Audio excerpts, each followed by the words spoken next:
racistas en contra de los judíos nativos, porque sus viudas eran desatendidas en la distribución diaria de los alimentos. Entonces los 12 convocaron a la congregación de los discípulos y dijeron: no es conveniente que nosotros descuidemos la palabra de Dios para servir mesas.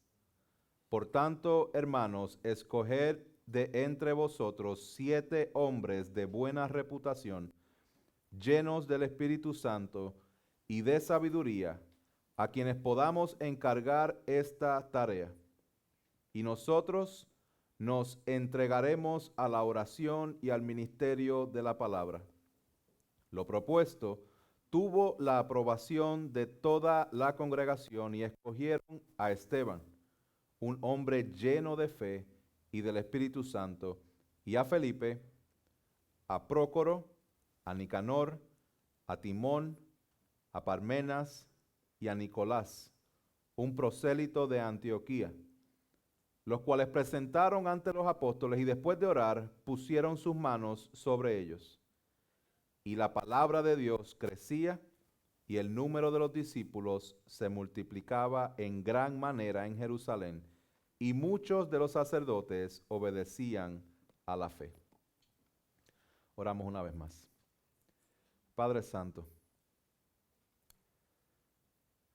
entendemos claramente, Señor, que sin la obra de tu Espíritu Santo, simplemente van a ser palabras que son lanzadas al aire.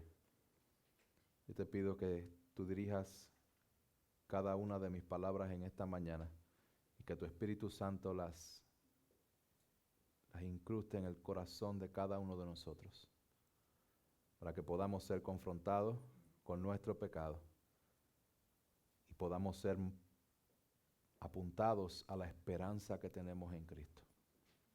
Señor, que yo mengue y que tú crezcas en esta mañana, en el nombre poderoso de Jesús. Amén. Bueno, hermano, tenemos un tremendo verso, tremenda parte de las Escrituras que vamos a estar cubriendo el día de hoy. Me gocé bastante en estos versos y yo espero que nos gocemos todos en lo que vamos a estar aprendiendo en esta mañana. El título de este mensaje es Estableciendo la estructura de la iglesia.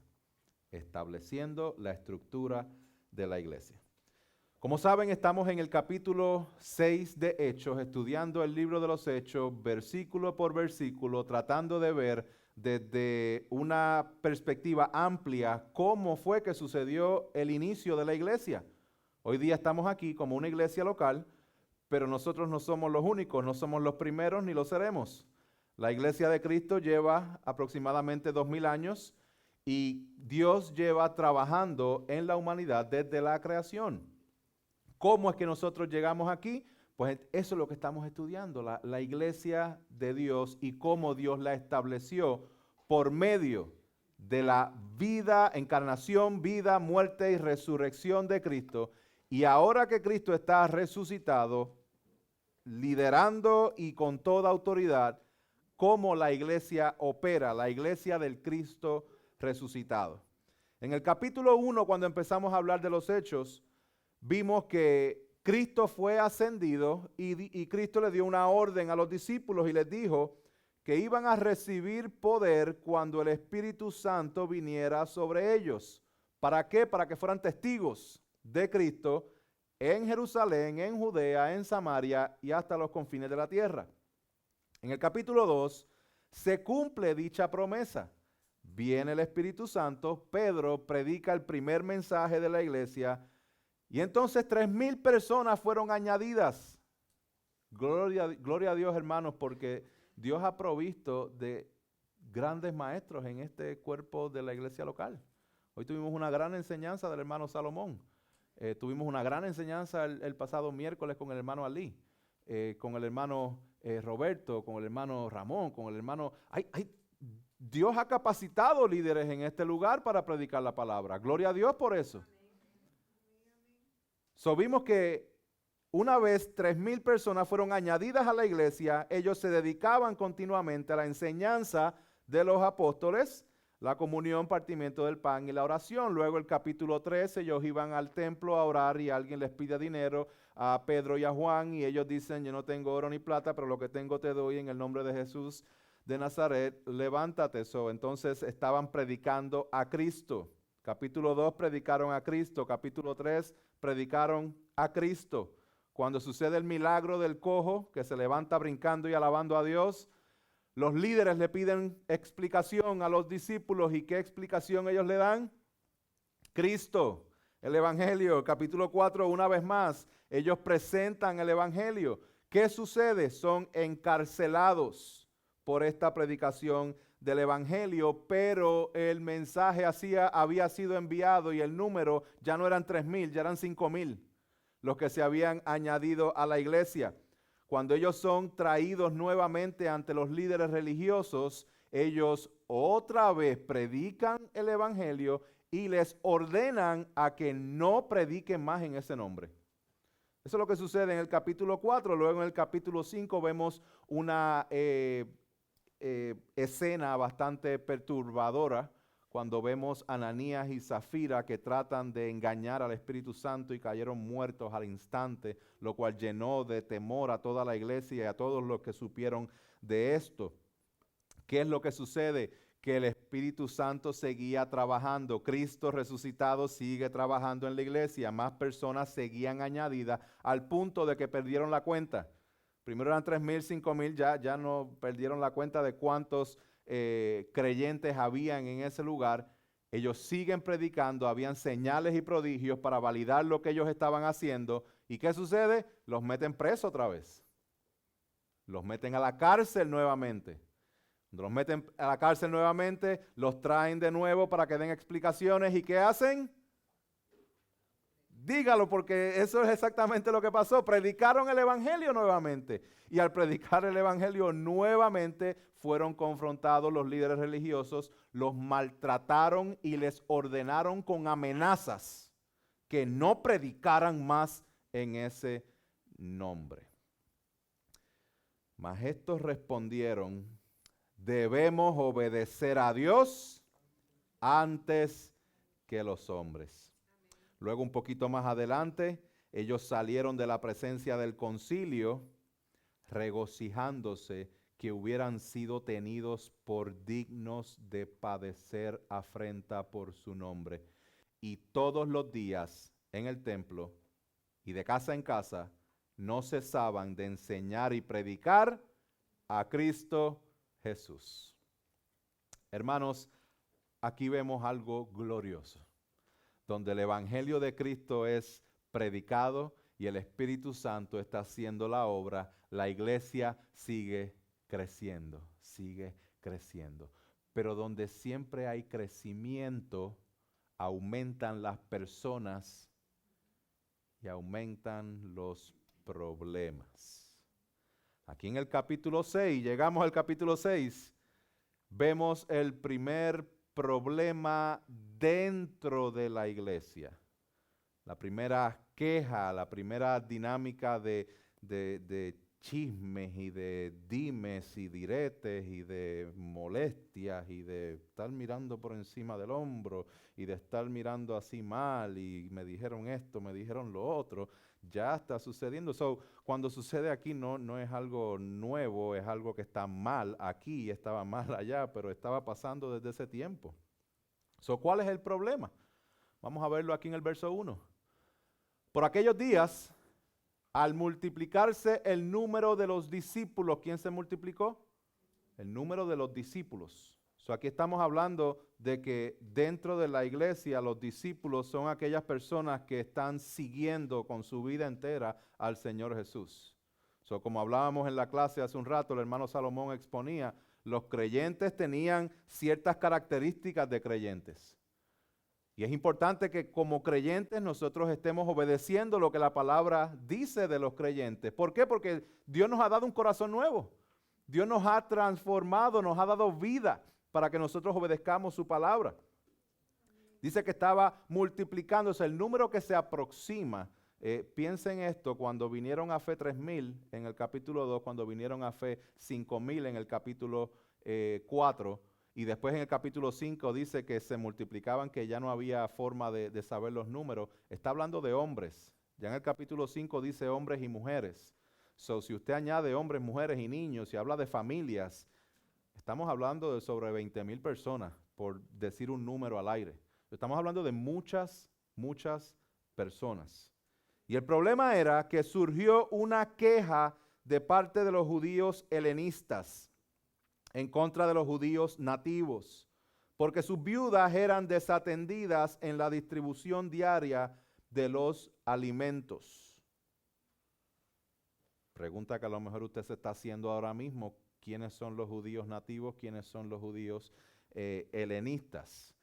Pues vamos a ver esto, porque los judíos helenistas son judíos que básicamente eran judíos de la diáspora.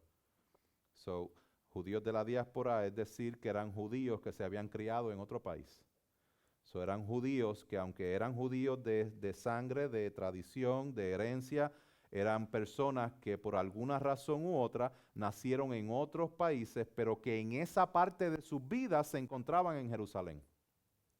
Se cree que como recientemente había sucedido lo de Pentecostés, recuérdense que en Pentecostés es una fiesta donde vienen judíos de todas partes, y al ver lo que sucedió en Pentecostés, muchos de esos judíos que venían de otras partes se quedaron en Jerusalén.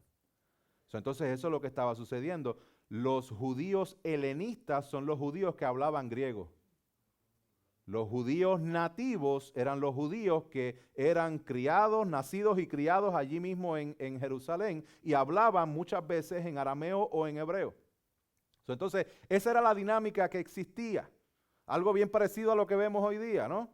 Yo soy de Puerto Rico, pero tú no naciste en Puerto Rico, tú no te criaste en Puerto Rico, tú no eres tan puertorriqueño, nada. Eso me quedó bien boricua. Tú eres mexicano, pero te criaste en los Estados. Si regresas a México, no eres tan puro mexicano, ¿verdad? Y entonces cuando vas allá, no te sientes que eres de allá. Pero cuando estás aquí, no te sientes que eres de aquí tampoco. ¿Les pasa? Algo así es lo que estaba sucediendo aquí. ¿Qué pasa? Que también debemos considerar la religiosidad que existía en el tiempo. Los judíos nativos, ellos habían escrito lo que se llama el Talmud. El Talmud, ellos escribieron un montón de reglas y leyes añadidas a lo que Dios estableció en su palabra. Y en esas leyes, en el Talmud, expone que los judíos nativos son más puros que los judíos helenistas. De por sí, los judíos nativos andaban con este gran aire de superioridad. Se creían la última Coca-Cola del desierto. No sé si eso sea algo bueno o algo malo. Yo no me emocionaría tanto al ver una Coca-Cola si estoy en el desierto. Pero ese no es el tema, hermanos. El tema es que ante esta dinámica surge la queja. Y esto es bien importante que lo entendamos, porque cuando está hablando de queja, mire el significado de la palabra queja. Es una queja pronunciada en tono bajo e indistinto. ¿Qué significa eso? Es un malestar que produce una queja creciente, pero no se la digo a nadie. El problema mío es con él, pero no hablo con él y se lo comento a él. Y él se lo comenta a aquel. Y esa queja se la pasan allá atrás. Y de allá atrás se la llevan allá. Esa es la queja que estaba sucediendo aquí. Una queja que era un murmullo, que era un malestar, que era algo que estaba ocurriendo, pero estaba ocurriendo de forma como en el background, porque no se estaba manejando de la forma correcta. Dos cosas que quiero presentar en este punto, porque es bien importante que entendamos esto. Primero, muchas veces nosotros vamos a sentir malestar por cosas que suceden. Es parte de la naturaleza de nosotros como pecadores, ¿verdad? Hay cosas que me molestan a mí que son culpa de alguien más. Y hay cosas que me molestan a mí que es culpa mía. ¿Me van entendiendo? Primero tenemos que identificar cuando tenemos estos tipos de malestares, ¿realmente me estoy molestando, pero es porque realmente me hicieron algo mal? ¿O es porque en mi propia cabeza y en mi propio carácter y en mi propia mente yo desarrollo esta molestia en contra de mí mismo, en la cual me molesto con el hermano y entonces ya no puedo tener este gozo porque estoy pensando en esa molestia? Ya no puedo reflejar a Cristo porque estoy pensando en esa molestia. Ya no estoy pensando a quién voy a evangelizar porque estoy pensando en esa molestia.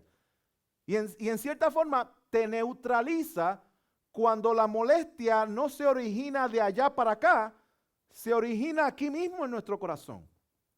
Lo primero que tenemos que identificar cuando haya molestias es, ¿el problema son ellos o el problema soy yo? Y nos vamos a dar cuenta que muchas veces el problema soy yo. Y muchas veces el problema es algo mezclado, sí, ellos tuvieron que ver. Y otras veces el problema es que, wow, me hicieron una bien fuerte. Me la hicieron esta vez. Vamos a ver de qué se trata esto. Cuando el problema soy yo, hermanos, tenemos que arrepentirnos y creer.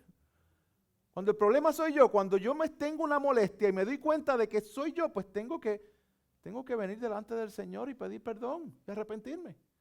Hable con un hermano y diga, estoy teniendo este problema, estoy teniendo esta carga emocional dentro de mí por algo que no debe quitarme el gozo, pero me lo está quitando. Perdóname, ayúdame a orar por esto. ¿Verdad? Para eso nos tenemos los unos a los otros. Ahora, cuando realmente te fallan a ti, ¿cómo reaccionamos a eso? Porque aquí vemos un problema real. Aquí vemos algo que estaba sucediendo. Aquí dice que sucedió una queja, pero era porque las viudas de los helenistas eran desatendidas en la distribución diaria de los alimentos. Aquí hay algo que, esto no se hace. This is wrong. Esto está mal. Entonces, ¿cómo nosotros reaccionamos cuando esto sucede? No es simplemente identificar de dónde viene mi molestia, es identificar cómo reacciono a la misma. Y definitivamente la forma de reaccionar a las molestias no es con una queja en tono bajo para que se entere todo el mundo menos la persona indicada. Santiago capítulo 3 versos 5 y 6 dice, así también, la lengua es un miembro pequeño y sin embargo se jacta de grandes cosas. Mirad qué gran bosque se encienda con tan fuego pequeño. Y la lengua es un fuego, un mundo de iniquidad. La lengua está puesta entre nuestros miembros, la cual contamina todo el cuerpo. Es encendida por el infierno e inflama el curso de nuestra vida. Hermanos, tengamos mucho cuidado cómo manejamos las circunstancias cuando alguien nos hace mal. Ahora vamos a ver cómo es que los judíos helenistas lidiaron con este malestar y cómo fue que los apóstoles lidiaron con este malestar. Verso 2. Entonces los 12 convocaron a la congregación de los discípulos y dijeron, no es conveniente que nosotros descuidemos la palabra de Dios para servir mesas. No es conveniente que nosotros descuidemos la palabra de Dios para servir mesas. ¿Qué significa esto, hermano? Que la queja llegó a los oídos de los apóstoles. Y la queja, si nos damos cuenta en el verso, la queja estaba exigiendo que los apóstoles mismos fueran los que sirvieran a las viudas desatendidas. ¿Lo ven? Si vemos aquí en el verso dice, no es conveniente para nosotros que descuidemos la palabra de Dios para servir mesas. Esto es importante que lo entendamos. Cuando estas personas estaban reaccionando a la molestia, la conclusión que ellos llevaron a cabo fue, esto lo tienen que resolver los apóstoles mismos. Y ahí es cuando los apóstoles entonces dicen lo siguiente, no es conveniente. Pero ¿qué es lo que no es conveniente? ¿Cómo que no es conveniente? ¿No parece una causa noble el servir mesas a las viudas? ¿No es esto lo que los cristianos deben hacer? ¿Servir? ¿Acaso no modelamos a Cristo cuando servimos? Parece una causa noble, mas sin embargo los apóstoles dicen, no es conveniente. Cuando usamos esa palabra conveniente, no les viene a la mente otra conversación que Jesús tuvo con los discípulos cuando Él les dijo, os conviene que yo me vaya, porque si no me voy no va a venir el Espíritu Santo. Pero no es esa la conveniencia de la cual estaba hablando los apóstoles en este momento. Jesús dijo, les conviene a ustedes les conviene que yo me vaya, cuando hablaba con los discípulos, y a nosotros nos convenía.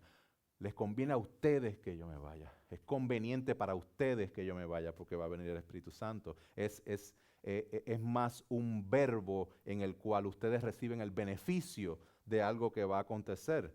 Jesús se iba, venía el Espíritu Santo. ¿Les conviene a quién? A ustedes. Pero el contexto en el cual está dicho la palabra conviene es uno diferente. El contexto que se dice aquí significa aceptable.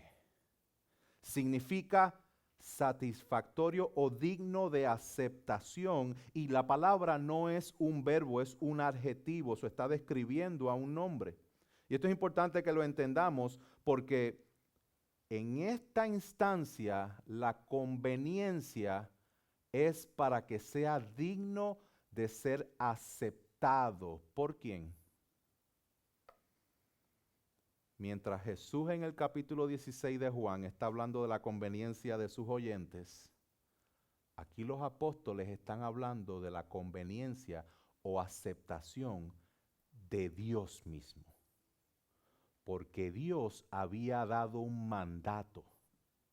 Y el mandato era que predicaran a Cristo. Y cuando el mandato de Dios no se lleva a cabo, ahí estamos entrando en lo que no es conveniente. Los apóstoles están diciendo, esto no conviene, no conviene, no es aceptado. Veamos cómo Jesús lo dice. Cuando vamos a Juan capítulo 8, verso 25 al 30, nosotros vemos a Jesús hablando con un chorro de incrédulos. Están los incrédulos y Jesús hablando back and forth. Y Jesús dice, las cosas que yo oí de él, estas digo al mundo. Después dijo, hablo estas cosas como el Padre me enseñó. Y luego dice, verso 29, el que me envió está conmigo.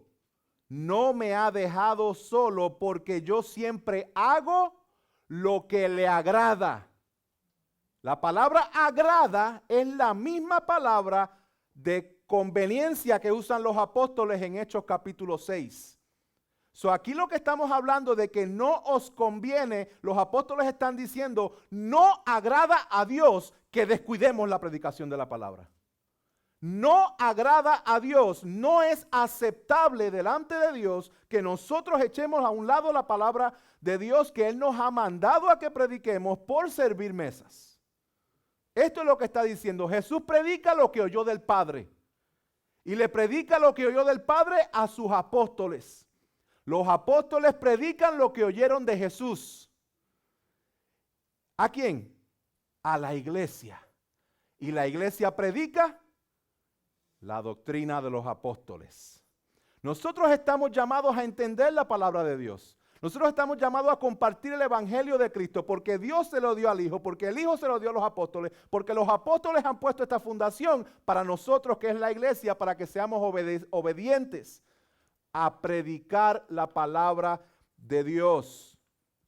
Lo que es aceptable, hermanos, y agradable a Dios y no a los hombres es que prediquemos su palabra y vivamos en obediencia. Esto es lo que no conviene. No conviene que dejemos de hacer esto. No conviene que dejemos de predicar. Vamos a ver hasta este punto cómo era que estaban las cosas, hermanos. Hechos capítulo 6, hasta este punto la narrativa de los hechos. Los creyentes habían entendido lo que era aceptable para Dios y lo que era agradable para Dios. Predicar en el nombre de Jesús. ¿Se acuerdan? En el capítulo 2, cuando baja el Espíritu Santo, que se estaban burlando y decían, estos tipos están borrachos. ¿Qué hizo Pedro? predicó a Cristo. Cuando les pidieron dinero, ¿qué hizo Pedro? Predicó a Cristo. Cuando le pidieron cuentas por el milagro, predicó a Cristo. Cuando los encarcelaron, ¿qué hicieron? Predicaron a Cristo. Cuando los maltrataron y oprimieron, ellos predicaron a Cristo. Cuando los amenazaron a no predicar en el nombre de Cristo, ellos oraron por denuedo para seguir predicando a Cristo y siguieron predicando a Cristo. Cuando se levantó la corrupción dentro de los creyentes con Ananías y Zafira, ellos siguieron predicando a Cristo. Cuando los volvieron a encarcelar, cuando los volvieron a maltratar, cuando amenazaron sus vidas, ellos siguieron predicando a Cristo.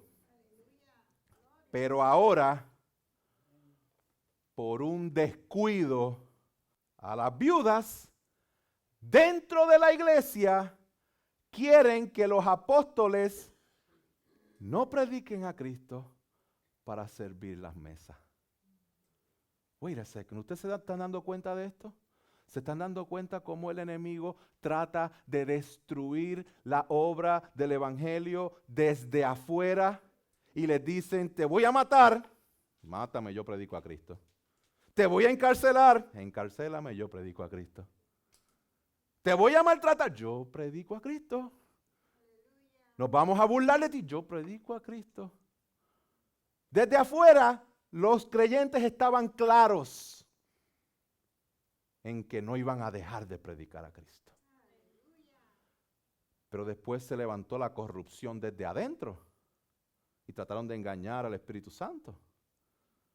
Y ellos dijeron, ¿por qué engañas al Espíritu Santo? Y cayeron muertos Ananías y Zafira. Se dan cuenta, el enemigo trata de detener el evangelio desde afuera y después desde adentro en la corrupción.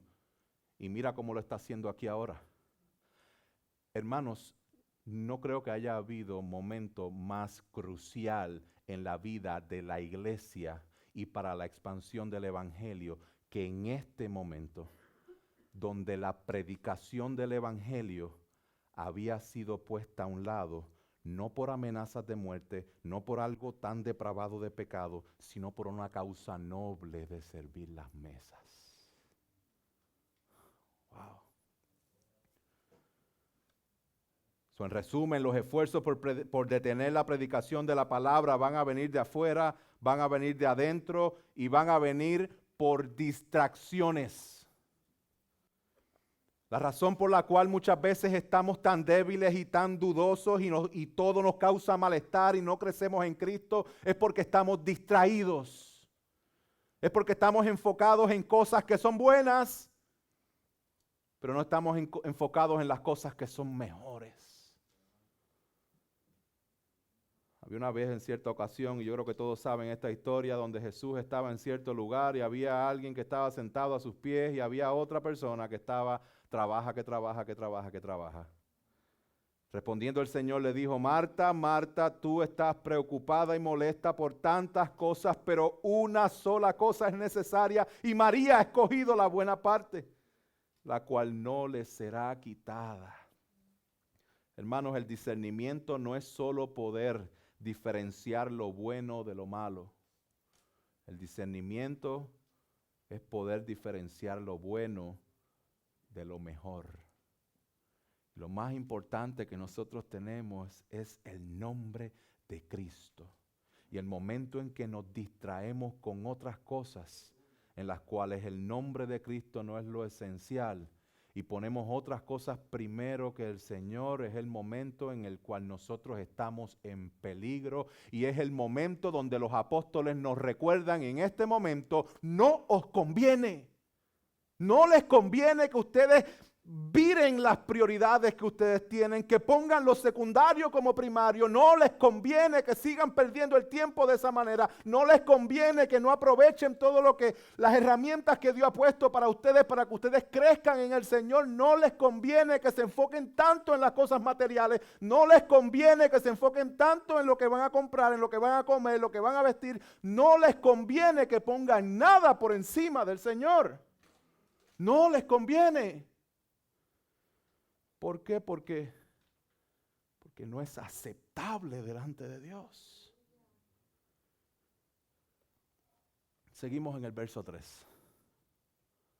Por tanto, hermanos, escoged entre vosotros 7 hombres de buena reputación, llenos del Espíritu Santo y de sabiduría, a quienes podamos encargar esta tarea, y nosotros nos entregaremos a la oración y al ministerio de la palabra. Punto importante. ¿Qué es lo más importante? La predicación de la palabra de Dios, que nosotros nos indaguemos en la palabra de Dios, que entendamos el Evangelio, que conozcamos su palabra. Pero en ningún momento están diciendo el servir no es importante. Porque a lo mejor dentro de lo que estamos diciendo en resaltar la importancia de la predicación de la palabra, automáticamente estamos diciendo, pues si esto es importante, pues entonces servir no es importante. Pero eso no es lo que los apóstoles están diciendo. Ellos están diciendo, esto es lo más importante, pero esto también es importante y hay que velar por las dos, sin descuidar la esencia de lo primario. Los apóstoles no están diciendo que nosotros debemos predicar sin servir. Lo que están diciendo es, Dios es un Dios de orden. Dios es un Dios donde nosotros tenemos que entender que Él va a trabajar con roles específicos y con una estructura específica. Ante el crecimiento de lo que estaba sucediendo en la iglesia, los apóstoles comenzaron a establecer una estructura que mantenga las prioridades. Es importante que nosotros entendamos de que sí, hay muchas cosas que nos distraen, ¿verdad? Hay muchas cosas que nos distraen. A mí me distrae hasta una mosca, hermano. Pasa una mosca y ya yo dejé lo que estaba haciendo y estoy enfocado en la mosca. Y hasta que no termino con ella o ella termina conmigo, no me puedo volver a enfocar. Yo tengo esa dinámica y tengo que lidiar con eso. Tenemos muchas distracciones y cómo lidia el Señor para nosotros poder batallar las distracciones, pues Él nos ayuda a crear una estructura para nosotros no ser distraídos. Porque ellos estaban fuertes, ellos estaban dispuestos a morir por Cristo. Pero entonces estaban dispuestos también a sacrificar la predicación del Evangelio por servir las mesas. Hay que crear una estructura y esto es lo que vemos aquí. La iglesia se está estableciendo, la iglesia está creciendo. Hay miles y miles y miles de personas y ellos empiezan a establecer un gobierno eclesiástico, una forma de estructura para manejar la iglesia, para que lo esencial siga siendo esencial, sin menospreciar las otras cosas que también tienen que suceder. Entonces dicen, escojan de entre vosotros 7 hombres de buena reputación, llenos del Espíritu Santo y de sabiduría, a quienes podamos encargar esta tarea. Hermanos, ellos están reconociendo que aquí hace falta gente para trabajar y servir, pero no cualquier gente. Estos tienen que ser de buena reputación, porque no es simplemente servir la mesa. Cuando después que sirvas la mesa, entonces vivir tu vida de una forma en que es contraria al Evangelio de Cristo. El que sirve tiene que servir bien, pero tiene que ser lleno del Espíritu Santo. Cuando hablamos lleno del Espíritu Santo, estamos hablando lleno de gozo, lleno de amor, lleno de paz, lleno de paciencia, lleno de bondad, lleno de benignidad, lleno de fidelidad, de mansedumbre, lleno de dominio propio. Esta es la llenura del Espíritu Santo, los frutos del Espíritu Santo. No es una persona cualquiera, y es una persona de sabiduría. ¿Por qué de sabiduría, hermanos? Porque si usted se da cuenta, en el verso, los apóstoles dan la sugerencia de lo que hay que hacer, identificar 7 hombres con estas características, pero en ningún momento los apóstoles le dicen a estos 7 hombres cómo era que iban a solucionar el problema de las viudas.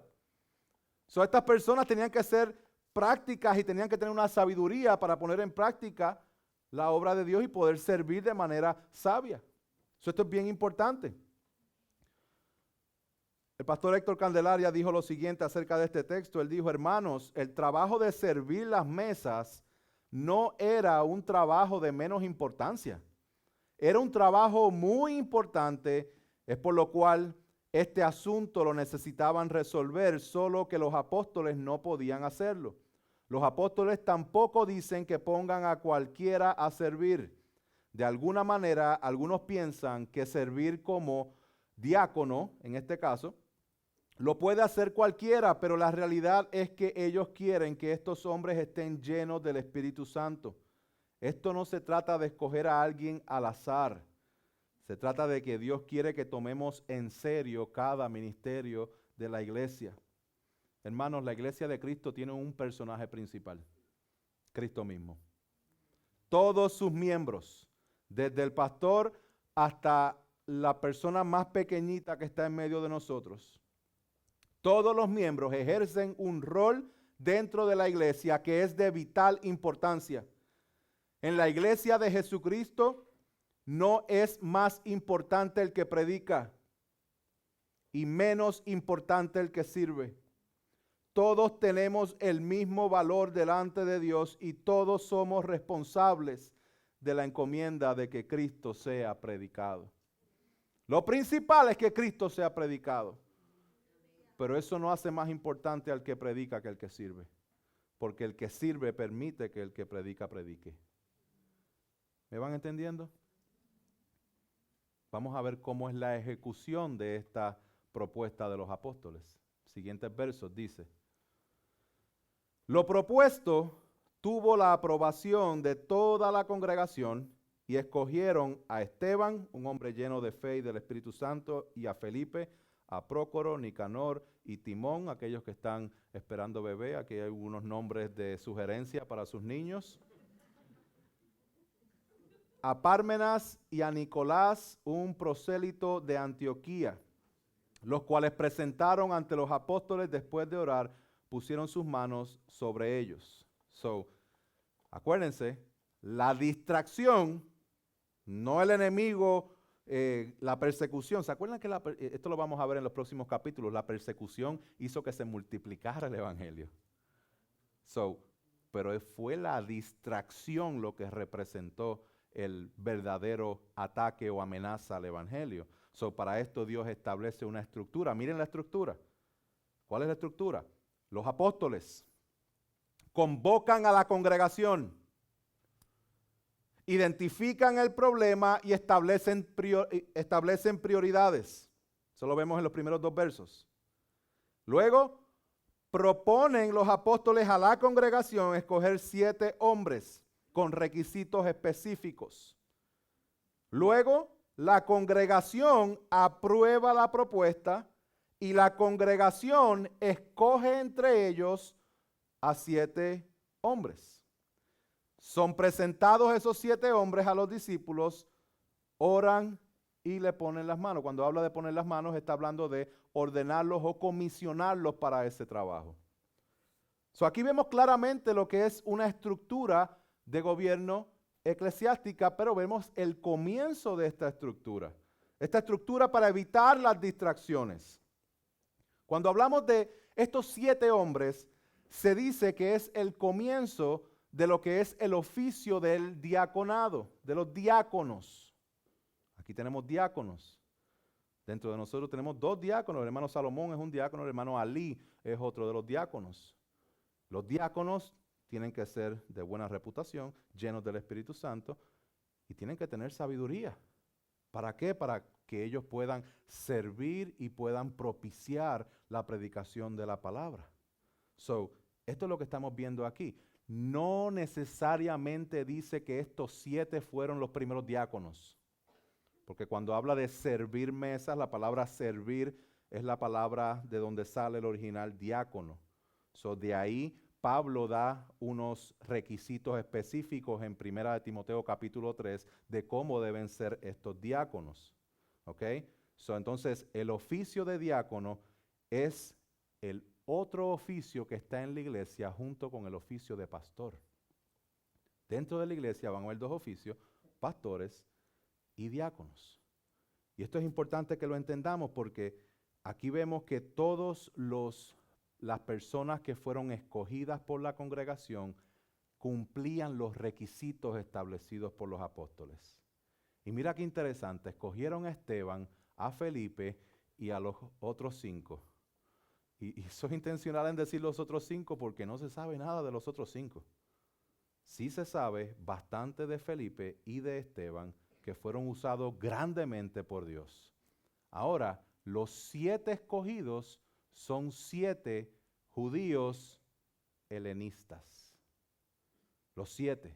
Habían necesidades con las viudas helenistas. Ellos escogen 7 judíos helenistas que iban a estar sirviendo, pero sirviendo con un buen testimonio, llenos del Espíritu Santo y con sabiduría para resolver la situación. Hermanos, esto es bien parecido a lo que nosotros vemos aquí en la iglesia. Y es importante que nosotros entendamos esto porque para nosotros tener una iglesia saludable es importante que tengamos una estructura saludable. Hay diferentes tipos de gobierno eclesiástico y con esto lo voy a resumir en 2 minutos, minuto y medio, o un poquito más. Cuando hablamos del gobierno eclesiástico es la forma en que la iglesia opera. A través de la historia hay 3 principales gobiernos eclesiásticos. El número 1 es el gobierno episcopal. Está el gobierno presbiteriano y está el gobierno congregacional. ¿Cuál de los 3 ustedes creen que somos? Congregacional, dígalo con confianza. Nosotros tenemos el estilo de gobierno bíblico congregacional. El gobierno episcopal es donde la autoridad final recae sobre una persona. Eso es, la Iglesia Católica tiene un gobierno episcopal. Significa que la autoridad máxima sería sobre el Papa. Muchas iglesias operan como que el pastor es el mini papa. El pastor es el que dice la última palabra y él es el que manda. Okay? So, toda iglesia donde lo que se dice últimamente es todo lo que el pastor diga, eso es una iglesia con gobierno episcopal. Okay? Gobierno presbiteriano es lo que usa la iglesia presbiteriana y muchas iglesias hoy día donde el liderazgo, la autoridad final de la iglesia para el gobierno de la iglesia la llevan a cabo un grupo de pastores o un grupo de presbíteros. ¿Okay? Esto se llama en inglés el elder rules. O ellos, los elders o los ancianos son los que mandan. ¿Okay? Puede haber un cuerpo, no puede haber uno solo mandando, tiene que haber un cuerpo de pastores mandando. Ahora está el gobierno congregacional, que es básicamente lo que estamos viendo aquí. Vemos una pluralidad de pastores, los apóstoles, vemos una congregación, vemos una autoridad asignada de predicar la palabra a los pastores, de velar por la salud espiritual de la congregación, de dedicarse a la enseñanza, de dedicarse a la oración. Pero cuando hay que hacer una decisión como esta, ellos dicen, escojan ustedes dentro de la congregación y ustedes son los que van a encontrar a esas personas que tengan estos requisitos.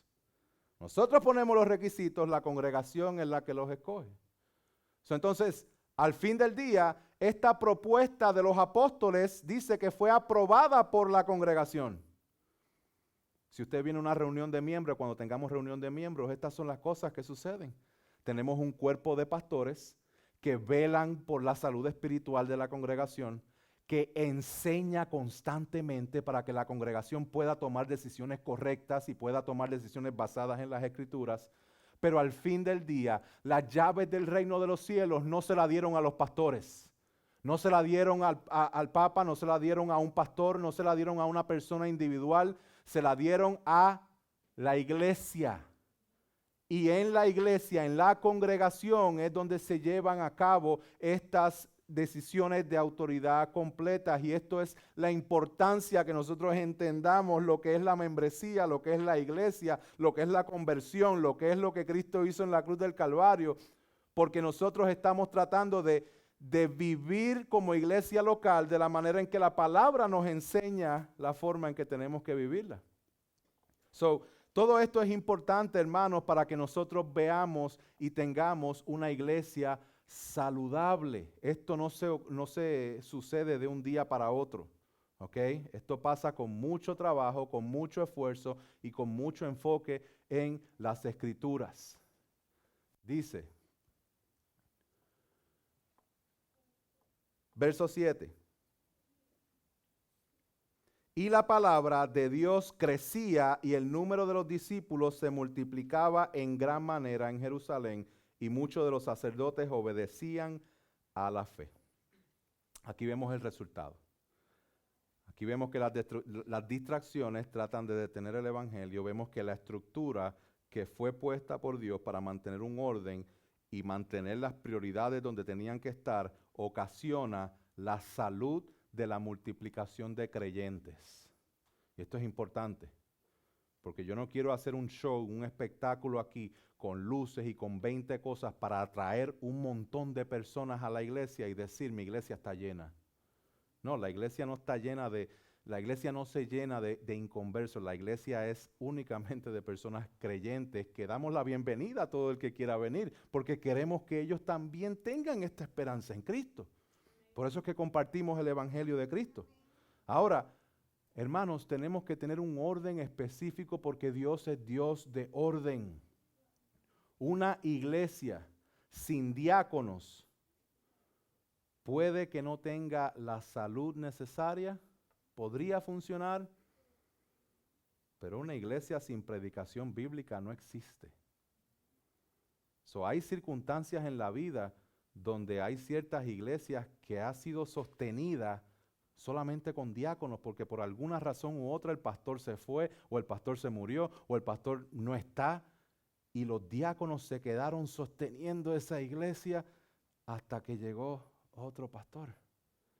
Puede suceder que esto pase en las iglesias, pero no puede suceder que una iglesia permanezca si no hay una constante predicación de las Escrituras.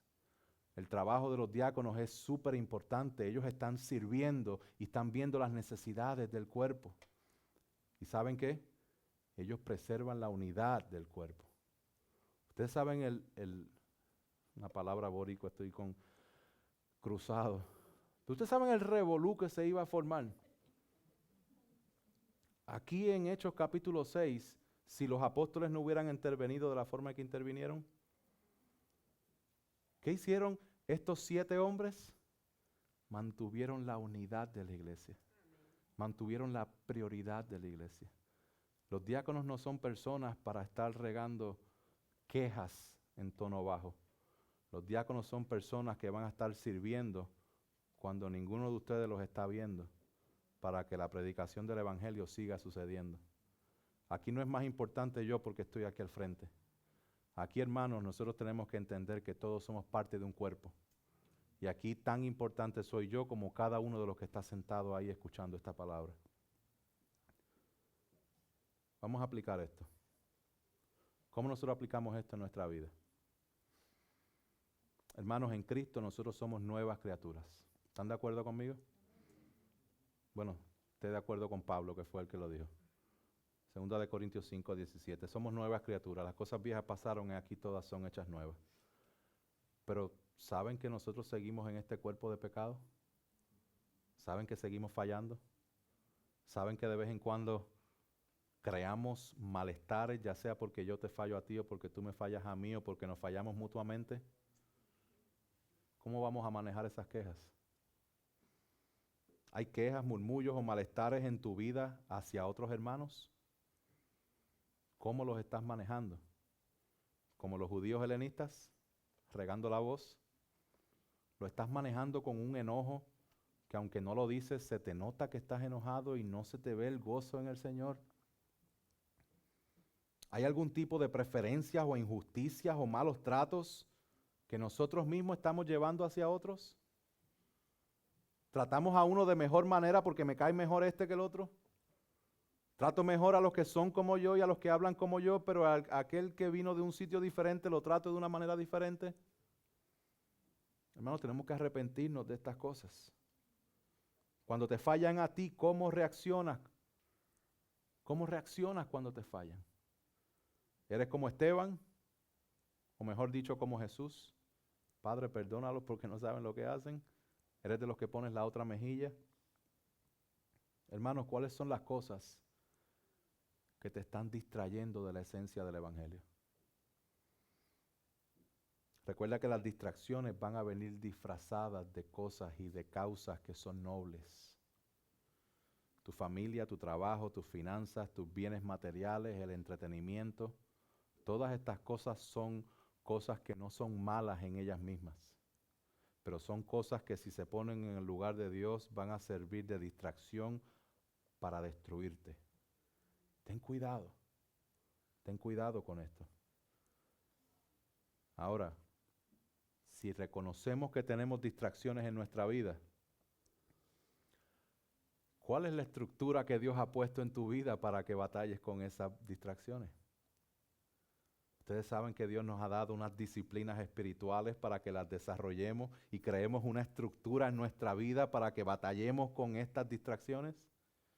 ¿Saben que esas disciplinas espirituales está la oración?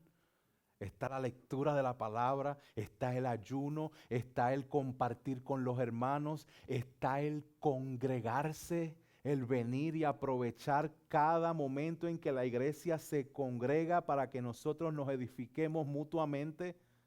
¿Saben que eso es parte de la estructura para tú batallar las distracciones que te ponen a pensar y a dudar contrario al evangelio? Aprovéchalo, hermano, aprovéchalo. Porque no te conviene que tú sigas distraído. No te conviene. Dios ha provisto esta estructura. Y también la ha provisto por medio de la iglesia local. Hermanos, la importancia de una iglesia saludable para nuestro crecimiento espiritual y la expansión de su reino. Una iglesia, y esto es lo que estamos aprendiendo, la iglesia saludable predica la palabra de Dios de manera fiel y consistente. Todo el consejo de Dios, desde Génesis hasta Apocalipsis, predicación expositiva, predica el carácter y la santidad de Dios, expone el pecado lleno de gracia, lleno de verdad, disipula, evangeliza, presenta, predica, vive el evangelio de Cristo. Una iglesia saludable está estructurada de manera bíblica, con pluralidad de pastores dedicados a la oración, al ministerio de la palabra, con diáconos, con membresía, con disciplina eclesiástica. Todas estas cosas son parte de la estructura para ayudarnos a crecer. ¿Cómo estás en Cristo? Pongámonos de pie.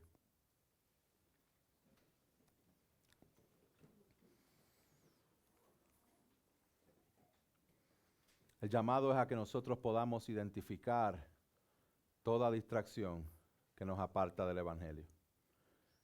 El llamado es que podamos poner los ojos en la estructura bíblica que ya Dios creó para lidiar con estas distracciones. Pero también quiero hablarte a ti, que a lo mejor no estás seguro acerca de la condición de tu alma. Si tú no eres creyente o no sabes si eres creyente, no sabes qué va a pasar contigo si en este momento tú dejas de existir aquí en la tierra. Porque vas a estar delante de la presencia de Dios. Hermanos, la muerte es segura. Vamos a encontrarnos y vamos a ser juzgados con Dios. Y vamos a ser juzgados de acuerdo a nuestras obras o de acuerdo a la obra de Cristo. Si tú no estás en Cristo, tu vida corre peligro porque estás en rebeldía con Dios por causa de tu pecado y la ira de Dios está sobre ti. Y solo Jesús puede pagar tu pena y solo Jesús puede restaurar tu relación con el Padre. Jesucristo se encarnó, Jesucristo vivió de manera perfecta, murió, resucitó, venció el pecado, tomó nuestro lugar, recibió nuestro pecado, lo venció resucitando al tercer día y nos llama a que vengamos a Él en arrepentimiento y fe. Ven al Señor en arrepentimiento y fe. Dale la espalda a tu pecado. Corre al Señor mientras Él puede ser hallado. Padre Santo y bueno, te doy gracias por tu palabra. Gracias por tu bondad y misericordia. Confróntanos, Espíritu Santo, para que podamos identificar todas estas distracciones que están en nuestras vidas.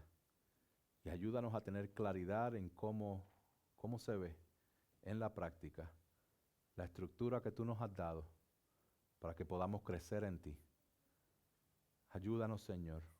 Perdónanos y glorifícate, Señor, Espíritu Santo, trayendo a salvación a los que tú has de traer. Te damos la gloria, Padre, en el nombre poderoso de Jesús. Amén y amén.